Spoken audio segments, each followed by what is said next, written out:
Okay, స్వప్న ఇప్పుడు మా అందరి కోసం నీ జర్నీ క్లుప్తంగా షేర్ చేస్తాను. అందరికీ నమస్కారం. నా పేరు స్వప్న. నేను 10th చదివే అప్పుడు నాకు బోన్ క్యాన్సర్ రావడం జరిగింది. నేను అనంతపూర్లో హాస్పిటల్స్ చాలా చూయించుకున్నాను, నాకు ఎక్కడా బాగా అవ్వలేదు.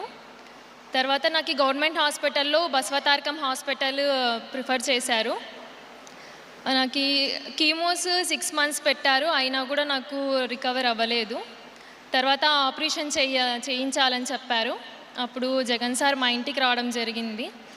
అప్పుడు బాలకృష్ణ సార్తో మాట్లాడించి ఇక్కడ హాస్పిటల్కి అడ్మిట్ చేయించారు. తర్వాత నాకు ఆపరేషన్ చాలా సక్సెస్ఫుల్గా జరిగింది. ఇక్కడ నాకు టోటల్గా మొత్తం హరిత మేడం బాగా చూసుకున్నారు. ఇక్కడ ఇప్పుడు నేను ఇలా ఉండడానికి కారణం Balakrishna sir, Basavatarakam hospital. Thank you so much sir. నేను ఎప్పటికీ ఈ రుణం తీర్చుకోలేను. Thank you so much sir.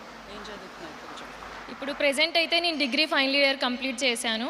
ఇప్పుడైతే హ్యాపీగా నేను లైఫ్ని లీడ్ చేస్తున్నాను. Thank you sir. Thank you very much. Swapna గారికి గట్టిగా మనందరం ఒక మనోబలంతో పాటు తనకి బ్లెస్సింగ్స్ అందించవలసిందిగా కోరుకుంటున్నాను. Thank you very much.